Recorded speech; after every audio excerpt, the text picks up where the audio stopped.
my DIY ginger ale recipe, and it couldn't be simpler and it couldn't be healthier for you.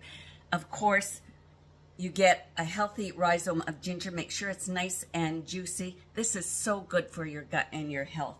If you have real lemons, use them. I don't usually, so I grab my real lemon juice.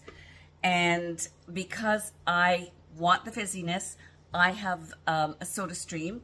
You want your charged, you can see the bubbles there, your charged club soda in order to put in it to make the ginger ale.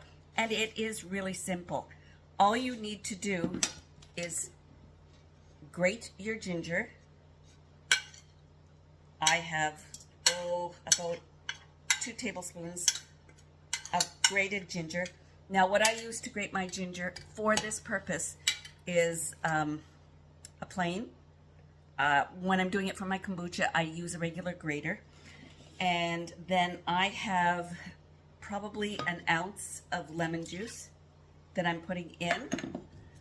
Add sugar to your taste. I don't generally need the sugar because I like the taste of the ginger. And then add your fizzy water. Now, some people say that you can't have carbonated water when you have osteoporosis. The sugar and the carbonation that they use for pop is not good for osteoporosis, but club soda is just fine. Now, you can have this straight carbonation, or you can mix it half and half with water. This is my DIY ginger ale, and it tastes the way ginger ale should.